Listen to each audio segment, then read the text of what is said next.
Hello बच्चों, कैसे हैं आप लोग। उम्मीद करता हूँ एकदम अच्छे होंगे। जैसा कि हमारा चैप्टर चल रहा था सॉल्यूशन, आज उसका लेक्चर नंबर 2 है। आज हम पढ़ने जा रहे हैं राउट्स लॉ के बारे में। बट राउट्स लॉ चालू करने से पहले हम उसके कुछ बेसिक टर्म पहले पढ़ाएंगे, जिसका नाम है वेपर प्रेशर। देखते हैं क्या है वेपर प्रेशर। देखिए वेपर प्रेशर क्या होता है। The pressure exerted by the vapour, vapour के द्वारा प्रेशर एक्सर्ट करा जाता है, मतलब लगाया जाता है किस पर, over the surface of liquid, liquid की सरफेस पर, when liquid and vapour are in equilibrium. देखिए किताबी भाषा की भाषा आपको अगर नहीं समझ में आई है तो मेरी भाषा सुनिए।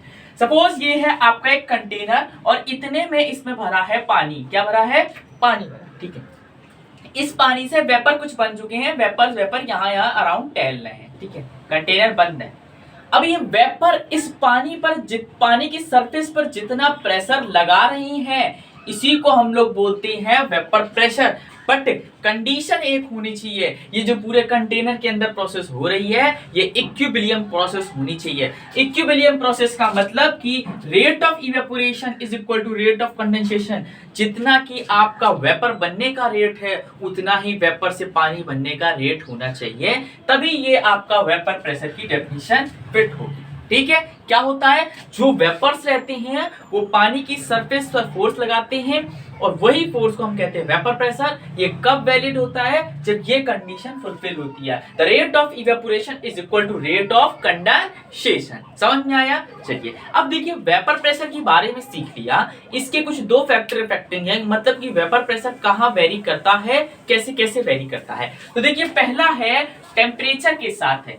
टेम्परेचर बढ़ाने पर वेपर प्रेशर बढ़ता है। इसका मतलब क्या सीखे आप? Temperature directly proportional to vapour pressure. जैसे जैसे वेपर प्रेशर बढ़ाओगे वैसे वैसे टेम्परेचर भी बढ़ता है। या फिर आपको ऐसे भी कह सकते हो, जैसे जैसे टेम्परेचर बढ़ाओगे वैसे वैसे वेपर प्रेशर भी बढ़ता जाएगा। ठीक है। अच्छा इसको बाय ग्राफ समझते हैं। आपने बोला ये आपका वेपर प्रेशर चल रहा है, इधर टेम्परेचर चल रहा है, तो देखिए ना ऐसे ही तो कुछ बनेगा। टेम्परेचर के साथ वेपर प्रेशर बढ़ रहा है, समय के साथ वेपर प्रेशर बढ़ता जा रहा है। ठीक है। ये थोड़ा सा ज्यादा डाउन हो गया है, ऐसे ऐसे, ठीक है। अच्छा एक बात बताए, अगर मैं एक 1 एटीएम वेपर प्रेशर पर जाऊं तो इस पर जो टेम्परेचर रहता है उसको बोलते हैं टीबी और उसको बोलते हैं बॉइलिंग पॉइंट टेम्परेचर 1 एटीएम पे। ठीक है ना। आपका मेन ग्राफ ये है, एक बात बता दी। अब देखिए जैसे कि यहाँ पर वेपर प्रेशर की कहानी बताई थी कि टेम्परेचर के साथ वेरिएशन ऐसे दे रहा है, तो टेम्परेचर के साथ इसका वेरिएशन कैसा रहता है? तो इसका टेम्परेचर के साथ जो वेरिएशन रहता है उसको हम लोग बोलते हैं कॉस्टेंस-कैप्रॉन इक्वेशन। ये इक्वेशन आप देख लीजिए, एज इट इज रट लीजिएगा, क्योंकि बोर्ड में इसी से क्वेश्चन एज इट इज आ जाता है। बहुत सीधी क्वेश्चन रहेगा। आपका क्वेश्चन क्या है? log P2 by P1 is equal to delta H vaporization upon 2.3 R bracket में 1 upon T1 minus 1 upon T2। अब ये है क्या इक्वेशन में? P1 जो है vapour pressure at temperature T1, temperature T1 पर कितना वेपर प्रेशर है, एंड देन P2 है vapour pressure at T2, T2 temperature पर कितना वेपर प्रेशर है, और डेल्टा H है heat of vaporisation, and R है गैस कांस्टेंट। R क्या है आपका? Gas constant. अब R गैस कांस्टेंट है तो इसकी कुछ वैल्यू होगी। तो देखिए इसकी दो प्रकार की वैल्यू रहती है। अगर आपका डेल्टा H जूल में दिया है, देखिए डेल्टा H पर डिपेंड कर रहा है, अगर डेल्टा H जूल में है तो R की वैल्यू होगी 25.3 इज इक्वल्स टू 8.3। R की वैल्यू होगी 8.3। अगर डेल्टा H कैलोरी में है तो R की वैल्यू होगी 2। बेटा R की वे दो वैल्यूज होती हैं, वो डिपेंड करती है डेल्टा H की यूनिट पे। अगर डेल्टा H जूल पे है तो R होगा 8.3, अगर डेल्टा H कैलोरी में है तो R होगा 2। ठीक है। ये था आपका पहला फैक्टर ऑफ इफेक्टिंग। अब बात आती है दूसरा फैक्टर इफेक्ट क्या होता है। इतनी बातें समझ में ना, ज्यादा जल्दी तो नहीं हो रहा। दूसरा फैक्टर इफेक्टिंग है आपका नेचर ऑफ लिक्विड। अब बात से समझ में आ रहा है, नेचर ऑफ लिक्विड की बात हो रही है, मतलब कि यहाँ पर कुछ नेचर से रिलेटेड है, मतलब कि लिक्विड की डेप्थ में जाके हमें उसका नेचर पता करना है। अब कैसे कि जैसे कि लिक्विड में किस प्रकार के फोर्सेस डिपेंड हो रही हैं, लिक्विड में जैसे फोर्सेस है उसी पर हमारा नेचर डिपेंड होगा। ठीक है। अब लिक्विड में अगर अच्छे फोर्सेस है, सपोज बहुत तगड़े फोर्सेस हैं, तो वो बेसिक सी बात है, इतनी जल्दी वेपर नहीं बनेगा, और इतनी जल्दी जब वेपर में नहीं बनेगा तो बेसिक सी बात है कि उसका वेपर प्रेशर बहुत कम होगा। कब? जब फोर्स बहुत अच्छी है। और ऐसे ही अगर फोर्स थोड़े वीक हुए तो बेसिक सी बात है वेपर जल्दी बनेगा, और वेपर जल्दी बनेगा तो वेपर प्रेशर अच्छा होगा। ठीक है, तो वही चीज है यहां पर क्या हुआ, vapour pressure directly proportional to 1 upon intermolecular attraction force, या फिर ऐसे बोल सकते हो vapour pressure inversely proportional to intermolecular attraction forces. जितना ज्यादा इंटरमोलिकुलर अट्रैक्शन फोर्सेस होगा आपका उतना ही घटिया वेपर प्रेशर होगा, मतलब कि कम वेपर प्रेशर होगा। बात समझ में आई? अगर वेपर प्रेशर कम हो रहा है इसका मतलब कि आपका इंटरमोलिकुलर फोर्स अट्रैक्शन ज्यादा है। ठीक है ना? अच्छा, एक बेसिक सा क्वेश्चन है यहाँ पर, HF और HCl। इन्होंने बोला कि HF और HCl में बताइए किसका वेपर प्रेशर अच्छा है।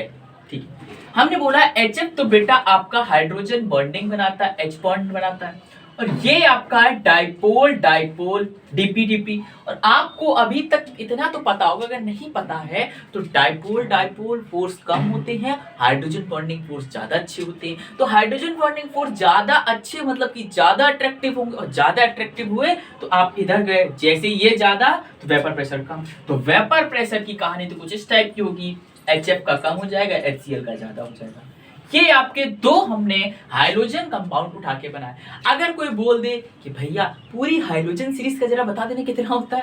हाइड्रोजन सीरीज क्या होती है आपकी होती है HF, HCl, HBr, HI, ये होती है हाइड्रोजन सीरीज। ठीक है, अब इसका वेपर प्रेशर इतना तो आप सभी को ज्ञान हो गया होगा कि HF का तो सबसे घटिया होगा, क्योंकि यहाँ पर हाइड्रोजन बॉन्डिंग बने। हाइड्रोजन बॉन्डिंग 3 लोग बनाते हैं, फ्लोरीन, ऑक्सीजन, नाइट्रोजन। ये तीनों में सिर्फ फ्लोरीन दिख रहा है हमको, फ्लोरीन हाइड्रोजन बॉन्डिंग बना रहा है, इसलिए ये तो सबसे पीछे पड़ा होगा। अब बात आती इन तीनों में कौन आगे जा रहा होगा। देखिए आपका इंटरमोलिकुलर फोर्स ऑफ अट्रैक्शन, यानी कि फोर्स आप समझ लीजिए कोई भी फोर्सेस मतलब फोर्स आपके मोलिकुलर वेट पे भी डिपेंड करता है। तो जितना ज्यादा मोलिकुलर वेट होगा उतना ही अच्छा फोर्स होगा। तो देखिए इसका मोलिकुलर वेट सबसे अच्छा, फिर इसका मोलिकुलर वेट, फिर इसका मोलिकुलर वेट, तो जितना ज्यादा मोलिकुलर वेट उतना अच्छा फोर्स। इसका सबसे अच्छा फोर्स, फिर इसका फोर्स, फिर इसका फोर्स, और जितना अच्छा फोर्स उतना खराब वेपर प्रेशर, मतलब सबसे घटिया फिर इसका HI, फिर HBr, फिर HCl। ये आपका था हाइड्रोजन फैमिली का एक पूरी सीरीज का मैंने बता दिया वेपर प्रेशर का ऑर्डर बाय क्वेश्चन समझिए। ठीक, अब दो फैक्टर इफेक्टिंग डिस्कस करने के बाद एक तीसरी नई चीज आती है। अब इसको फैक्टर इफेक्टिंग तो नहीं बोल सकते पर बोल भी देंगे, कोई बड़ी बात नहीं। Vapour pressure is inversely proportional to boiling point. जितना ज्यादा बॉइलिंग पॉइंट होगा उतना कम वेपर प्रेशर होगा, ये बात ये बोल रहा है। अब ऐसा कैसे क्या हो रहा है देखिए क्वेश्चन के साथ देखते हैं। इन्होंने बोला एक ए बी दो कंपाउंड है, ए का वेपर प्रेशर है बॉइलिंग पॉइंट है 80 एंड बी का बॉइलिंग पॉइंट है 100। बताइए किसका वेपर प्रेशर ज्यादा होगा। तो vapour pressure directly proportional to 1 upon boiling point, या vapour pressure inversely proportional to boiling point. तो बॉइलिंग पॉइंट इसका ज्यादा है तो वेपर प्रेशर इसका कम होगा, और बॉइलिंग पॉइंट इसका कम है तो वेपर प्रेशर इसका ज्यादा होगा, मतलब कि ए का ग्रेटर देन बी। ये आपकी बात इससे समझ में आती है। ये था आपका वेपर प्रेशर की कहानी। वेपर प्रेशर क्या होता है, कौन कौन से फैक्टर इफेक्टिंग में वेपर प्रेशर वर्क करता है, कहां पर वेपर प्रेशर समय के साथ बढ़ता है, कहां पर समय के साथ घटता है, कहां पर उसके फोर्स ऑफ अट्रैक्शन पे वेपर प्रेशर डिपेंड करता है, कहां पर बॉइलिंग पॉइंट पे डिपेंड करता है, सारी बातें मैंने डिस्कस कर दी। ठीक है, बस जैसा कि बताया था आज टॉपिक राउट्स लॉ पढ़ने जा रहे हैं, तो अब राउट्स लॉ देखने जा रहे हैं क्योंकि वेपर प्रेशर का ही यूज राउट्स लॉ में है। तो चले हेडिंग लगाते हैं हम लोग राउट्स लॉ, ये सब बातें हटाते हैं। चलिए देख लिया होगा ना। तो देखिए राउट्स लॉ,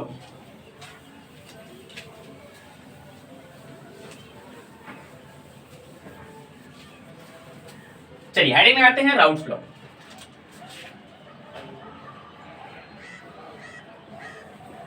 राउट्स लॉ, बेटा राउट्स लॉ क्या है। राउट्स लॉ के अंदर भी दो केसेस के बारे में पढ़ेंगे। एक केस होगा फॉर लिक्विड लिक्विड सिस्टम और एक होगा फॉर सॉलिड लिक्विड सिस्टम। अब देखिए पहला हम जो केस पढ़ने जा रहे हैं केस 1, केस फर्स्ट जो होगा वो हमारा होगा फॉर लिक्विड लिक्विड सिस्टम। अब बेटा नाम से ही देखिए लिक्विड लिक्विड सिस्टम है, मतलब कि दोनों ही लिक्विड है। अब दोनों लिक्विड का मतलब क्या हुआ कि आपका सल्यूट भी लिक्विड है और आपका सॉल्वेंट भी लिक्विड है। सल्यूट को हम लोग बी से रिप्रेजेंट करते हैं, सॉल्वेंट को हम लोग ए से रिप्रेजेंट करते हैं। अब दोनों ही लिक्विड है, इसका मतलब दोनों वेपर बनाने की स्थिति में हो सकते हैं। भाई लिक्विड है तो वेपर बनेगा। अब वेपर बन रहा है तो ये वॉलेटाइल भी है। क्या है? ये वॉलेटाइल भी सिस्टम है, ठीक है ना, वॉलेटाइल भी है, ठीक है। अब अच्छा इसकी डेफिनेशन लिख देते, तो इसकी डेफिनेशन से ही हमारा सारा काम हो जाएगा। तो इसकी डेफिनेशन होती है कि partial vapour pressure of any compound, the partial vapor pressure of any compound या component, compound नहीं component, ठीक है, any component is directly proportional to the mole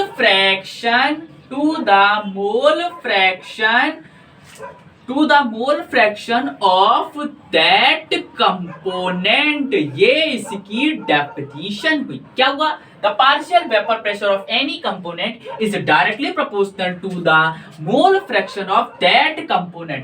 कोई भी कंपोनेंट ले लीजिए आप, सल्यूट ले लीजिए या सॉल्वेंट ले लीजिए, वो डायरेक्टली प्रोपोर्शनल होता है अपने ही मोल फ्रैक्शन से। किससे? अपने ही मोल फ्रैक्शन से होता है, ठीक है। चलिए इस बात को हम लोग बताते हैं बाय आ फॉर्मूला। हमने बोला कि देखिए वेपर प्रेशर क्या ना, the partial vapour pressure PA से लिखते हैं। PA is directly proportional to mole fraction of solute, ठीक है, सॉल्वेंट।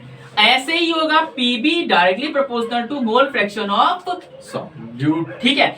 अब देखो ये डायरेक्टली प्रोपोर्शनल का साइन हटेगा, और जब ये डायरेक्टली प्रोपोर्शनल का साइन हटेगा तो यहां पर P नॉट A आ जाएगा और ये हो जाएगा X। ऐसे ही इधर होगा, डायरेक्टली प्रोपोर्शनल का साइन हटेगा, इक्वल टू लग के P नॉट B XP हो जाएगा।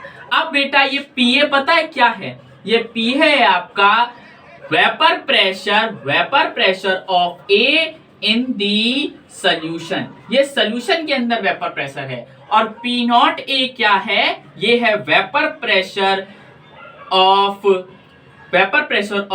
Pure A. प्योर ए का वेपर प्रेशर है। प्योर ए मतलब कि शुद्ध शाकाहारी ए का वेपर प्रेशर है। यहां पर क्या है? पीबी बेटा जो है वही चीज है vapour pressure of B in the solution. Solution के अंदर बी का क्या वेपर प्रेशर है, और पी नॉट बी जो है वो है vapour pressure of pure B.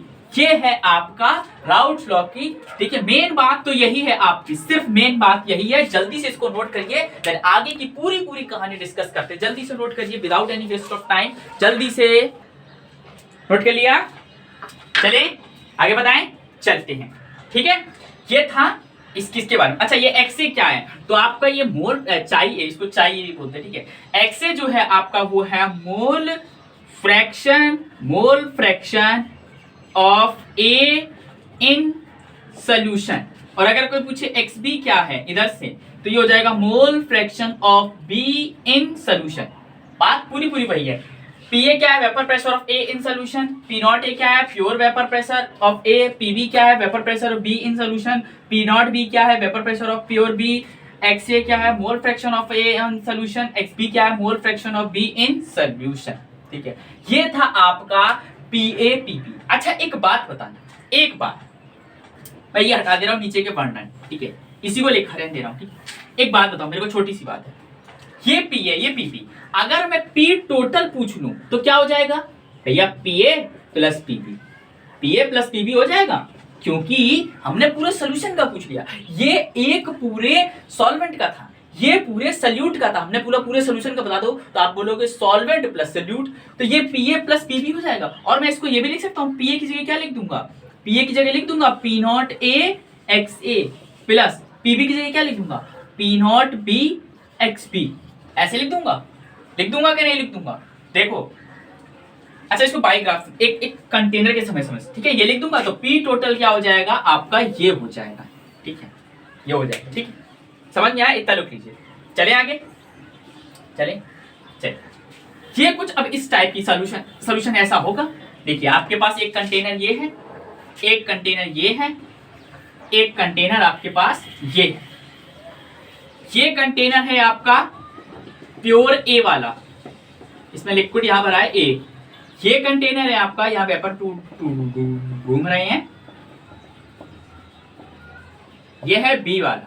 और ये जो कंटेनर है ये दोनों से बन के आ रहा है, मतलब कि इसमें सॉल्वेंट भी है और सल्यूट भी है। ये क्या है, ए बी वाला। ये हुआ क्या, सल्यूशन। ये था आपका प्योर सॉल्वेंट, ये था आपका प्योर सल्यूट, और ये है आपका प्योर प्योर क्या है, सॉल्वेंट और सल्यूट मिलके सॉल्यूशन बन गया। ठीक है, चलें आगे। अच्छा, इस बात को हम ग्राफ के थ्रू समझते, ग्राफ कैसे बोलता है, ग्राफ देखते हैं। हमारी इक्वेशन क्या बनी थी, सल्यूट की, सॉल्वेंट की और पूरे टोटल की। देखिए ग्राफ क्या बोल रहा है, बाय ग्राफ देखते हैं। ग्राफ पे एक बात दिमाग में रखना, A is more volatile than B बोलता है, मतलब कि ए ज्यादा वेपर बना रहा है बी से, इतना याद रखना। A is more volatile than B, B से ज्यादा ए का वेपर है। ठीक है, देखते ये ग्राफ है आपका ऐसे, ठीक है, ये ग्राफ है। चले, हमने बोला यहां पर है आपका P नॉट A और यहां पर है आपका P नॉट B, और यहां पर है आपका XA जो है वो है 1। जब XA 1 है तो XB 0 होगा। क्यों 0 होगा, क्योंकि आपको पता है XA प्लस XB जो होता है वो 1 होता है, चाहे A प्लस चाहे B 1 होता है, तो ये 1 हो गया, तो ये ऑब्वियसली बात है 0 होना चाहिए। ठीक है, समझ में आया। अब यहां पर XB जो होगा वो होगा 1, तो आपका XA हो जाएगा 0। ठीक है, अब मैंने बोला कि XA 1 है, देखो हमारा XA 1 है, ये चीज इससे जाके मिल जाएगी ऐसे, ठीक है, और ये चीज इससे जाके मिल जाएगी। ठीक है, ये जो वेपर प्रेशर आ रहा है, ये जो आ रहा है P नॉट B, ये आ रहा है PB, और ये जो आ रहा है ये आ रहा है PA। अब देखो इनको मिला दूं मैं, थोड़ा सा तिरछा हो गया इसको, तो ये आपका हो जाएगा P total, P not A P naught B मिला दिया तो ये P टोटल हो जाएगा, और ये हो जाएगा PA प्लस PB। ये आपका ग्राफ है। क्या हुआ, ये PB है, ये PA है, और ये जो लाइन जा रही है ये है PT, मतलब कि PA प्लस PP। ये क्या है, यहां पर दर्शाया गया है मोल फ्रैक्शन, और यहां पर दर्शाया गया है वेपर प्रेशर। ये है वेपर प्रेशर दर्शाने का, और ये है मोल फ्रैक्शन दर्शाने का। इधर भी वेपर प्रेशर चल रहा है। ये है इसका ग्राफ। अब ये ग्राफ ऐसे ही क्यों बना, सारी लाइनें स्ट्रेट क्यों बनी है, तो देखिए इसकी इक्वेशन से बनता है। अगर आप जानते हो तो देखिए P टोटल आपका क्या होता है, आपका होता है P टोटल अभी निकला P not A XA plus P naught B XB, ये निकला P टोटल। तो P टोटल में आप यहाँ पर P नॉट जो XB लिखा है, XB की जगह क्या लिख सकते हैं आप, देखिए XA प्लस XB क्या होता है, 1 होता है। अगर XB की जगह मैं क्या लिख सकता हूँ, ये लिख सकता हूँ 1 माइनस XA, लिख सकता हूँ या नहीं, इसको उधर भेज दिया, तो मैंने XB की जगह लिख दिया P not A XA plus P naught B 1 minus XA। अब देखिए यहां पर हमने इसका मल्टीप्लाई कराया, इसका जैसे ही मल्टीप्लाई कराया तो ये हो जाएगा P not A XA plus P naught B minus P naught B XA। अब ये और ये दोनों देखो XA XA है, तो इसमें से XA कॉमन आ जाएगा। जैसे ही XA कॉमन आया तो ये हो जाएगा P not A minus P naught B XA plus P naught B। ये हो गया, यही हुआ। अब देखो y is equal to mx plus c, ये देखो ये x एक्सिस मिल जाएगा, तो ये m है, ये m, ये c, इसीलिए y is equal to mx plus c से कंपेयर कराया तो ये आपकी स्ट्रेट लाइन में बनने लगी। ये था आपका केस 1 फॉर लिक्विड सॉल्यूशन। अब हम इसी में केस 2 डिस्कस कर दे रहे हैं, इसी ग्राफ में केस 2। ठीक है, ये सारी कहानी हट जाएगी केस 2 में। ठीक है, ये सारी कहानी हट जाएगी और ये भी हट जाएगा। ठीक है, केस 2 भी हम इसी में डिस्कस कर दे रहे। केस 2 क्या था हमारा, केस 2 था हमारा for solid liquid system, for solid liquid system. एक बात बताइए, सॉलिड लिक्विड है मतलब कि ये वॉलेटाइल तो नहीं है, सभी लोग वेपर नहीं बना रहे, नॉन वॉलेटाइल हुआ, नॉन वॉलेटाइल हुआ मतलब कि ये जो आपका हुआ ये हुआ आपका सल्यूट और ये हुआ आपका सॉल्वेंट। सॉल्वेंट आपका क्या है, ए है, सल्यूट आपका क्या है, बी है। ये आपका नॉन वॉलेटाइल है और ये आपका वॉलेटाइल है, वॉलेटाइल है, ठीक है, नॉन वॉलेटाइल। अब नॉन वॉलेटाइल है इसका मतलब कि ये वेपर तो बनाएगा ही नहीं, और जब वेपर नहीं बनाएगा तो पी नॉट, ये वेपर प्रेशर, ये सब कहां से आ जाएगा इसका, ठीक है। तो अब इसके ग्राफ में कुछ नहीं होगा, देखिए ये सिर्फ सब कुछ सेम रहेगा। आपकी इक्वेशन क्या होती है, पीटी बराबर होता है पीए प्लस पीबी। अरे मेरे भैया पीबी तो जीरो हो जाएगा ना, क्योंकि ये तो नॉन वोलेटाइल है, ये कुछ वेपर बनाएगा ही नहीं, तो पीबी जीरो हो गया, तो पीटी बराबर पीए ही होगा, तो पीटी बराबर पी नॉट ए एक्स ए हो जाएगा। बस यही तो बनाना है, पूरा ग्राफ देखिए सेम था, बस आपको ये सब हटा देना है, जो हम हटा ही दे रहे हैं अंदर से, ठीक है। देखिए ये ऐसे आपको सिर्फ ये वाला बनाना है, ये ऐसे, ये आपका पी नॉट ए, और ये जो लाइन जा रही है ये है आपका P T is equal to P A, मतलब क्या ये भी लिख सकते हो P T is equal to this. बस ये इसका ग्राफ है फॉर सॉलिड लिक्विड सिस्टम, ठीक है। इसमें कोई वैसी कोई नई बात नहीं है कि क्या होगा क्या नहीं होगा, बस इतना ही समझने वाली चीज है, ठीक है। चले आगे, चलते हैं, ठीक है, हटा रहे इसको। अच्छा देखिए, अब राउल्ट्स लॉ में आगे की चर्चाएं करेंगे क्या है क्या नहीं। एक बेसिक क्वेश्चन ले रहे हैं, बेसिक क्वेश्चन है, क्वेश्चन देखने का ही रखा है, हाँ मिल गया, रखा हुआ क्वेश्चन ये है, दी vapour pressure of pure CH3OH is 0.15 bar at 25 degrees centigrade. The vapor pressure of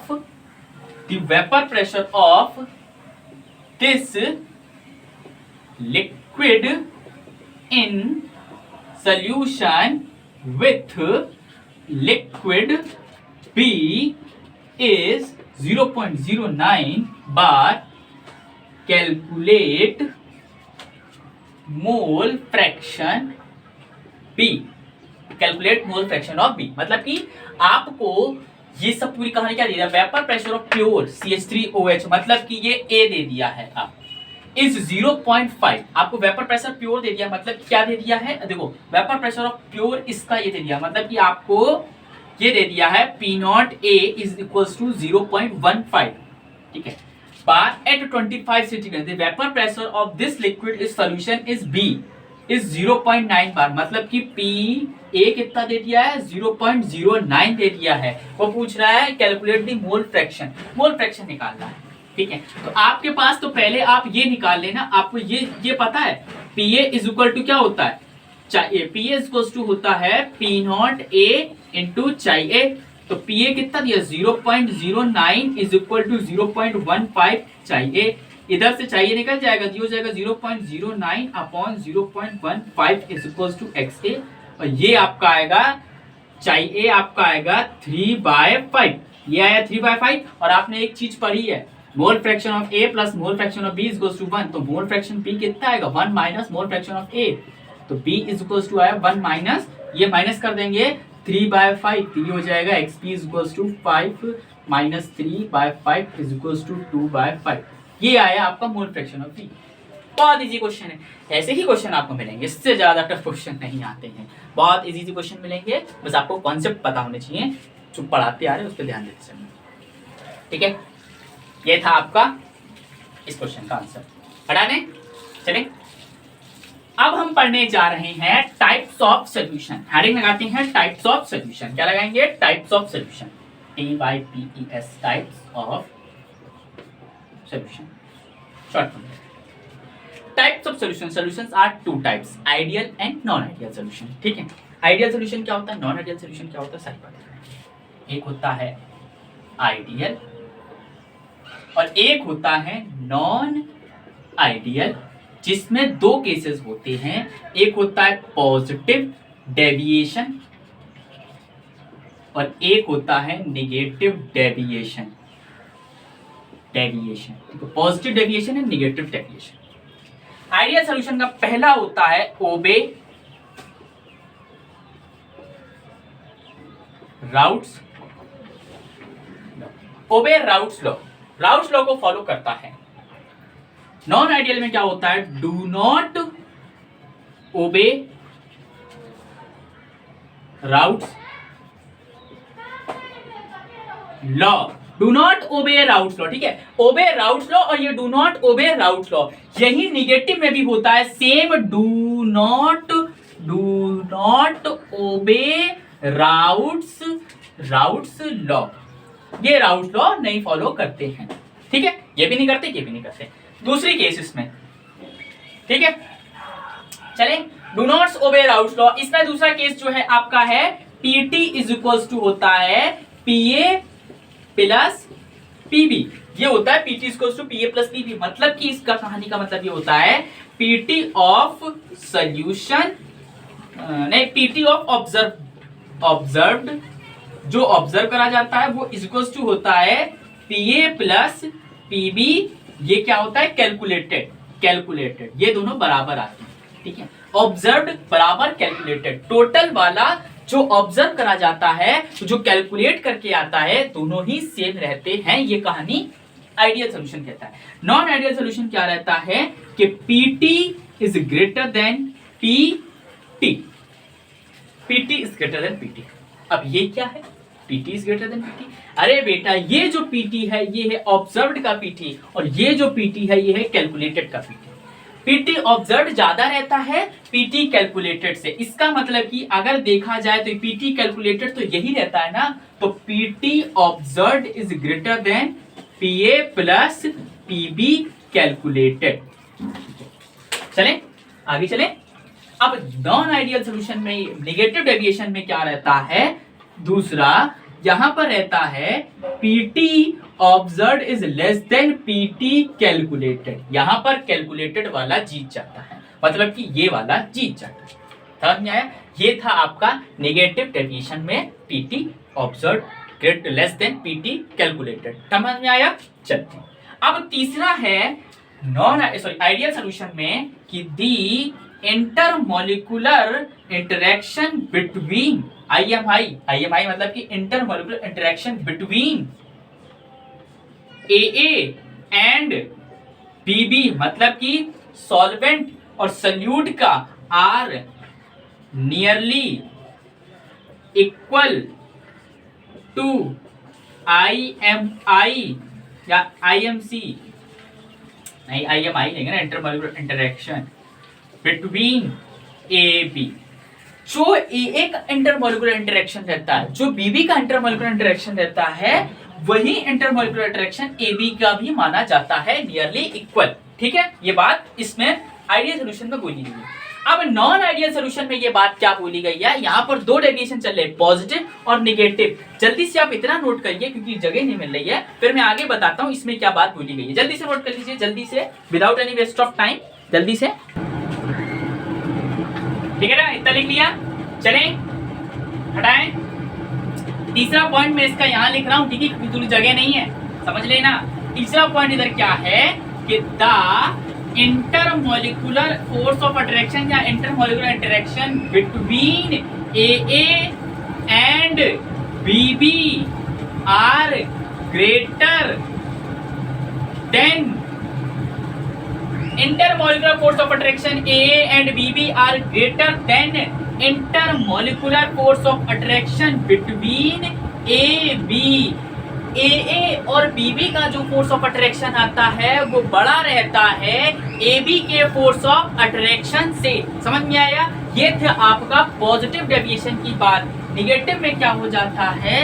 the intermolecular force between AA and BB and BB मतलब कि सॉल्वेंट और सॉल्यूट की बातें कर रहे हैं, आर लेसर या less than intermolecular force of attraction between AB। AA का BB का जो इंटरमॉलिक्यूलर फोर्स ऑफ अट्रैक्शन आता है वो कम होता है AB के इंटरमॉलिक्यूलर फोर्स ऑफ अट्रैक्शन से। ये बात नॉन आइडियल सॉल्यूशन बोलता है। वो भी निगेटिव डेविएशन बोलते हैं। ठीक है, अब इसका फोर्थ और इम्पोर्टेंट पॉइंट है जो कि बोर्ड में यूजली पूछा जाता रहता है, आप बच्चे भी यही लिख के आते क्योंकि इसी पॉइंट यही लगता है मेरे को भी।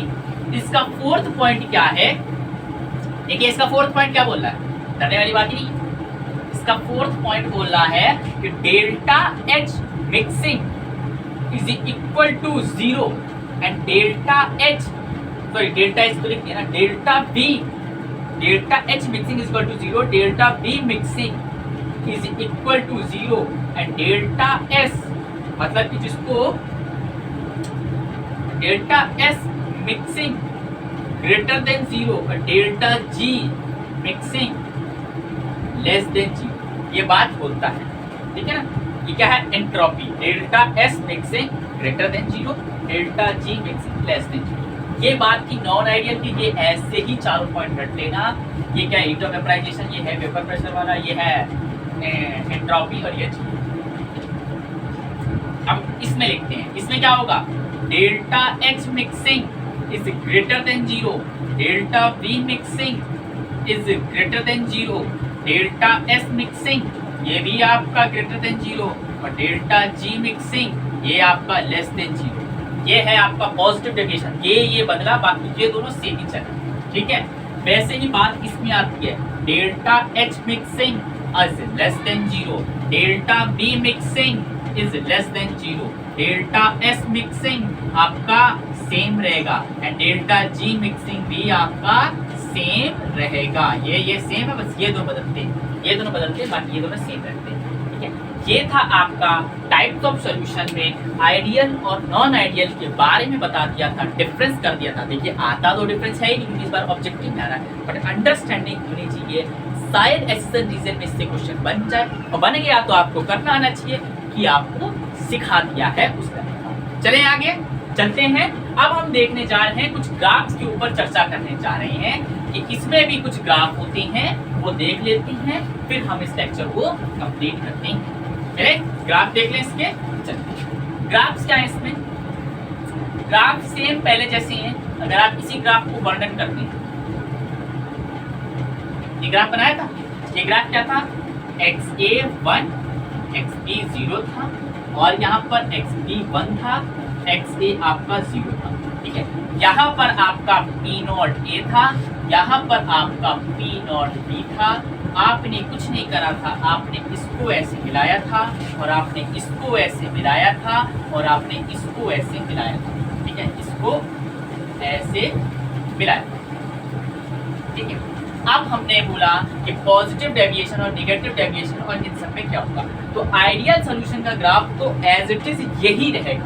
ये किसका ग्राफ है, आइडियल का है। ठीक है, अब हम नॉन आइडियल सॉल्यूशन का ग्राफ बनाने जा रहे हैं। ठीक है, non ideal solution graph same रहता है राउट लॉ के केस 1 जैसा।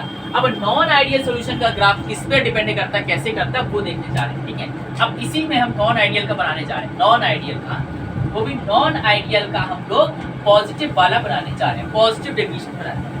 अच्छा देखिए, पॉजिटिव डेविएशन का हर चीज आपकी ग्रेटर देन की तरफ जा रही थी, तो देखिए ना हर चीज ऐसे, हर चीज ऊपर से जाएगी।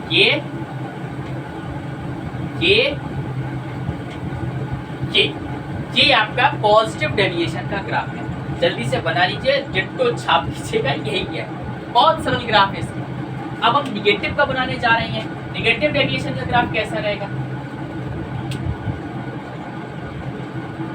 बच्चे कुछ समझ गए होंगे, कुछ बच्चे समझ गए होंगे कि निगेटिव का ग्राफ कैसा रहेगा, क्योंकि उनको पता है कि भैया निगेटिव का कुछ इस टाइप का चलेगा। सारी चीजें नीचे से ले जाएंगे। वेरी गुड, जिन्होंने बताया वो अपने आप को टॉपी दे दें।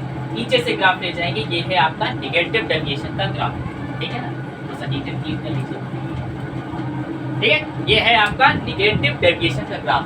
आपको हमने टाइप्स ऑफ सॉल्यूशन में बताया, आइडियल, नॉन आइडियल, फिर आइडियल में कोई टाइप नहीं होता, नॉन आइडियल में 2 टाइप्स होते हैं, पॉजिटिव एंड नेगेटिव, दोनों के बारे में बताया, दोनों के ग्राफ बता दिए। अब हमारे पास कुछ नहीं है कहानी समझने को। अगर आप चाहो तो 2-4 एग्जाम्पल लिख लो, कि भैया पेपर में आ जाते हैं। चाहो तो आप लोग एनसीईआरटी से भी देख सकते हो, वरना मैं बता देता हूँ। एग्जाम्पल ले लीजिए 2-4, कैसे कौन कौन से होते हैं एग्जाम्पल्स। आइडियल के रख लीजिएगा एज इट इज।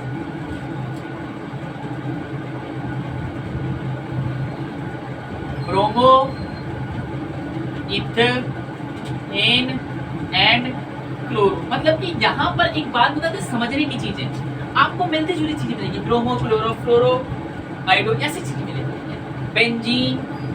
बेंजीन, तो टॉलिन, दोनों एक ही जैसी चीजें हैं। ये सब चीजें मिलेंगी, ठीक है ना। ऐसी चीजें मिलती रहेंगी आपको। ये थे एग्जांपल ऑफ आइडियल, अब नॉन आइडियल के देखना, तो नॉन आइडियल में भैया दो प्रकार होती हैं।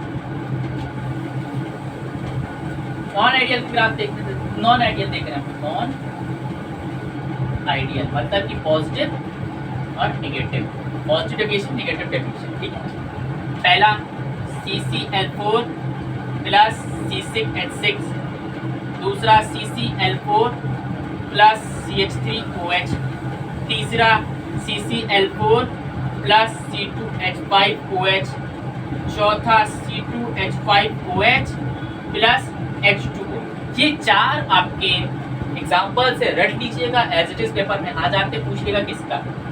इसमें HNO3 प्लस H2O, दूसरा एसीटोन प्लस CHCl3, तीसरा CHCl3 प्लस CH3COOH, चौथा HCl प्लस H2O। ये थे आपके नॉन आइडियल और आइडियल के एग्जाम्पल्स। ये आप एज इट इज रख लीजिएगा, जल्दी से नोट कर लीजिए। कहीं दिक्कत हो तो मुझे बताइए, अदरवाइज इस लेक्चर को कंप्लीट करा जाए। अच्छा देखो, बहुत खास एक चीज बता, 90% तो नहीं, देखो 80% ट्रू है, 80% केसेस में लग जाएगी। जब आपको ये सब चीजें नहीं रखने में आ रही तो आप एक ट्रिक लगा सकते हैं। ट्रिक क्या है, देखिए, जब ये सब चीजें नहीं समझ में आ रही, आपको कुछ नहीं आ रहा हो कि कौन सा पॉजिटिव है कौन सा नेगेटिव का है, तो ट्रिक क्या है, ये ट्रिक लगा सकते हैं आप। ट्रिक है आपकी पहला, दूसरा, तीसरा, चौथा। पहली कंडीशन ये है, ट्रिक लगाएंगे सीक्वेंस वाइज।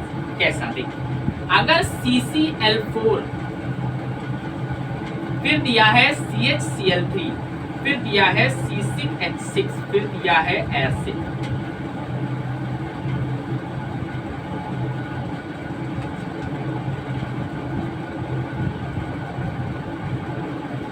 अगर CCl4 के साथ कुछ भी दिया है तो पॉजिटिव डेविएशन होगा, अगर CHCl3 के साथ कुछ भी दिया है तो नेगेटिव होगा, अगर CCHC के साथ होगा तो पॉजिटिव होगा, और एसिड के साथ होगा तो नेगेटिव होगा। ये ट्रिक सीक्वेंस वाइज होगी। अब बेटा बता दो, अगर ये दोनों साथ में दे दिए तो आप पॉजिटिव बोलोगे, क्योंकि पहली प्रायोरिटी ये आ रही है, फिर ये आ रहे हैं, फिर ये आ रहे हैं, और फिर ये आ रहे हैं, तो प्रायोरिटी वाइज चलना है। अगर इन दोनों में पूछ लिया जाए तो पॉजिटिव ही रहेगा बेटा, क्योंकि पहले ये आ रही है। अगर इन दोनों में पूछ ले तो नेगेटिव रहेगा, और ऐसे कोई आगे दिया हो इसके आगे तो पॉजिटिव नेगेटिव पॉजिटिव। ये सीक्वेंस वाइज रन कर लीजिएगा तो आपको हेल्प देगा। 80% केसेस में ट्रू है, हर जगह नहीं वैलिड है, ठीक है, बट आपके बोर्ड में तो थोड़ा सा वैलिड हो सकता है, तो मेरे को लगा काम देंगे, ठीक है। आज के लेक्चर में इतना ही, उम्मीद करता हूँ लेक्चर समझ में आएगा। लेक्चर कैसा लगा मुझे कमेंट करके बताएं। पूरे लेक्चर में इधर उधर की आवाज़ें आ जाती हैं, लोग चिल्ला रहा होता है कोई, ये तो उसको अवॉइड करिएगा। लेक्चर कैसा लगा मुझे कमेंट करके बताइएगा, लाइक करिएगा, शेयर करिएगा, सब्सक्राइब करिएगा, और पढ़ाई करते रहिए, और बाय।